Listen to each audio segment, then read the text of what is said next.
Warbaahinta dalka Itoobiya ayaa xaqiijisay in afar sarkaal uu ka mid yahay taliyihii ciidamada dalkaas General Sera Mokenen ay rag hubeysan dileen. Madaxweynaha gobolka Amhara Ambacho Mokenen ayaa la taliyihiisa sare iyo sidoo kale askartu dileen. Waxaana saacadaha soo socda shir jaraa'id qaban doona ra'iisul wasaaraha dalka Itoobiya. Ra'iisul wasaaraha Itoobiya Abiy Ahmed ayaa horey u sheegay in taliyaha ciidamada difaaca dalkiisa la joogtay iyadoo qalalaase ka taagan yahay gobolka waqooyi Amharada. Mas'ala Abiy oo telefishinka ka soo muuqday isagoo xiran taliska ciidamada ayaa sheegay in dhowr sarkaal oo kale lagu dilay weerar ka dhacay caasimadda gobolka Amharada ee Bahardar. Goortii horreysay xukuumadda waxay sheegtay in afgembi fashilmay oo ka dhacay gobolka Amharada. Wararku waxay sheegayaan in khadka internetka uu dalka ka go'an yahay. Wasaaradda arrimaha dibadda Mareykankuna waxay sheegtay in ay ka warhayso wararka ku saabsan rasaas ka dhacaysa magaalada caasimadda ee Addis Ababa. Abiy Ahmed ayaa sanadkii hore loo doortay ra'iisul wasaaraha Itoobiya waxaana soo aftiray cadaadiskii ka jiray Itoobiya isagoo sii daayay maxaabiista siyaasadda u xirnayd waxaana sidoo kale xayiraadii ka qaaday axsaabta siyaasadda. Balse sida qaramada midoobay ay sheegtay qalalaase qowmiyadeed ayaa kasoo cusboonaaday dalkaas taas oo keentay in 2.4 milyan oo qof ay ku barakacaan. Master Abiy ayaa sheegay in ciidamadiisa ay soo weerareen qolo oo ku tilmaamay calooshood u shaqaysiya balse wax faahfaahin kama aanu bixin xaaladiisa. Waxa uu sidoo kale sheegay in qaar ka mid ah saraakiisha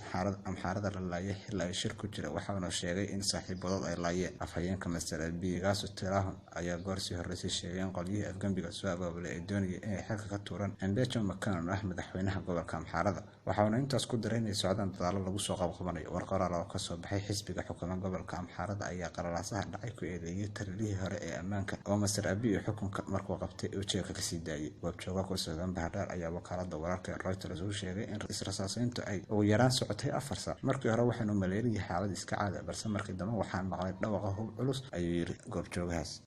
Warbaahinta dalka Itoobiya